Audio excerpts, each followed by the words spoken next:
ओम श्री गणेशाय नमः। ओम नमः शिवाय। आज हम श्रावण मास का 8वां अध्याय करेंगे। ओम नमः शिवाय। ओम नमः शिवाय। ओम नमः शिवाय। ओम नमः शिवाय। ओम नमः शिवाय। 8वां अध्याय।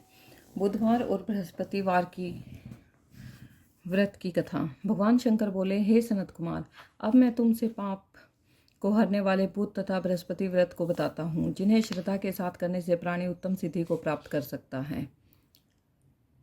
ब्रह्मा जी ने चंद्रमा को ब्राह्मणों के राज्यासन पर अभिषक्ति किया था। किसी समय चंद्रमा की दृष्टि बृहस्पति की पत्नी तारा पर पड़ी। तारा रमणीय रूप लावण्य संपन्न स्त्री थी। चंद्रमा उसके रूप लावण्य पर मोहित हो काम के वश में हो गए। चंद्रमा ने देवताओं की गुरु पत्नी को जबरदस्ती अपने घर में रख लिया। कुछ काल पश्चात उससे एक पुत्र पैदा हुआ। पुत्र का नाम बुध रखा गया। बुध विद्वान, रूपवान और सर्वगुण संपन्न था। देवगुरु बृहस्पति अपनी पत्नी को खोजते हुए चंद्रमा के निवास पर पहुंचे। वहां उन्होंने अपनी पत्नी तारा को देखा। बृहस्पति चंद्रमा से बोले, तुमने गुरु पत्नी के साथ गमन किया है। इस पाप से तुम कैसे बचोगे? इस महापाप की ओर तुम्हारी बुद्धि कैसे प्रवृत्त हो गई? अब तुम चुपचाप मेरी पत्नी को मुझे लौटा दो और तुम इस पाप से बचने के लिए प्रायश्चित करो। यदि तुम ऐसा नहीं करते हो तो मैं तुम्हारी शिकायत इंद्र से करूंगा। बृहस्पति के कहने पर भी चंद्रमा उनकी पत्नी को लौटाने को तैयार नहीं हुआ तो देवगुरु ने राजा इंद्र से चंद्रमा की शिकायत कर दी कि इसने मेरी पत्नी का अपहरण कर लिया। हे इंद्र, आप देवराज हैं, आप चंद्रमा से कहकर मेरी पत्नी मुझे वापस दिलवाएं। ऐसा न करने पर चंद्रमा ने जो पाप किया है वह आपको लगेगा, क्योंकि राज्य का पाप शास्त्र के अनुसार राजा को ही भोगना पड़ता है।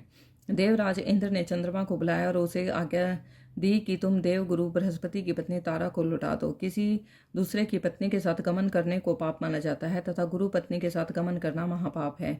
देवराज इंद्र का आदेश पाकर चंद्रमा गुरु पत्नी तारा को बृहस्पति को लौटाने को तैयार हो गया, परंतु तारा से उत्पन्न अपना पुत्र मैं वापस नहीं करूंगा। चंद्रमा की बात सुनकर देवताओं को संशय हो गया कि यह किसका पुत्र है।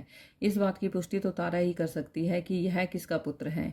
देवताओं ने तारा को बुलाकर पूछा, हे कल्याणी, तुम सच सच बताओ, यह पुत्र किसका है? लज्जा युक्त होकर तारा ने कहा, यह बालक चंद्रमा का औरस तथा बृहस्पति का क्षेत्रज पुत्र है। अब जिसको ठीक समझे उसे इस बालक को सौंप दीजिए। तारा की बात सुनकर बालक बुध को चंद्रमा को सौंप दिया। इससे गुरु बृहस्पति खिन्न हो गए। उन्हें खिन्न देखकर देवों ने दोनों को वर दिया। चंद्रमा से कहा, यह तुम्हारा पुत्र है, अब तुम घर जाओ। चंद्रमा तथा बृहस्पति पुत्र बुध ग्रह होगा। हे आचार्य, और भी शुभ वर को ग्रहण करो। जो प्राणी दोनों को मिलकर एक साथ व्रत करेगा उसे सब सिद्धियों की प्राप्ति होगी।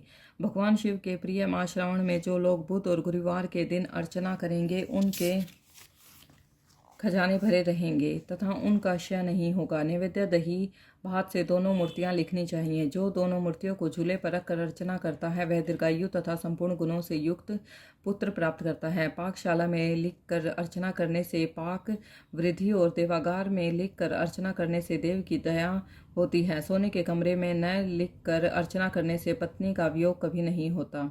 इस प्रकार यथास्थान पर उसका फल प्राप्त होता है। 7 वर्ष तक व्रत करने के पश्चात उसका उद्यापन करना चाहिए। उद्यापन में पहले रात में जागरण करें, सोने की प्रतिमा का निर्माण कर विधि पूर्वक अर्चन करें, षोडश उपचार द्वारा अर्चना कर हवन करें। तिल, घी तथा खीर प्रज्वलित अग्नि में देनी चाहिए। चिंचिड़ा तथा पीपल की समिधाओं से हवन करके पूर्णाहुति डालनी चाहिए। इसके बाद मामा भांजे को भोजन कराकर अन्य ब्राह्मणों को भोजन कराना चाहिए। ब्राह्मणों को दक्षिणा देकर उन्हें हाथ जोड़कर विदा करने के बाद स्वयं भोजन करना चाहिए। इस प्रकार 7 वर्ष तक व्रत करने वाला प्राणी सब इच्छाओं को प्राप्त कर लेता है। जो विद्या की कामना करता है उसे विद्या की प्राप्ति होती है। वह वेदों और शास्त्रों का मर्म जान लेता है। उसे बुद्ध ज्ञान एवं गुरु बृहस्पति गुरुता प्रदान करते हैं। सनत कुमार ने भगवान शंकर से पूछा, आपने पहले मामा तथा भांजे को भोजन कराने का विधान बताया, इसका क्या कारण है? भगवान शंकर ने कहा, हे सनत कुमार, पहले समय में मामा और भांजा दोनों दरिद्र थे। एक दिन दोनों भोजन के लिए घूमते घूमते एक सुंदर नगर में पहुंच गए। उन्होंने वहां प्रत्येक मकान में श्रावण के महीने में प्रत्येक वार का व्रत करते लोगों को देखा, परंतु बुध और बृहस्पति का व्रत करते नहीं देखा। दोनों मामा भांजे ने बहुत समय तक आपस में विचार किया किया कि सब जगह सूर्य और अन्य वारों का व्रत तो हो रहा है, परंतु बुध और गुरु का व्रत देखने को कहीं नहीं मिला। अतः हम दोनों बुध और गुरु का व्रत करें तो अच्छा रहेगा, क्योंकि अभी तक किसी ने भी इन दोनों वारों का व्रत किया ही नहीं है। यह अनुचिष्ट व्रत है, इसे हम करेंगे।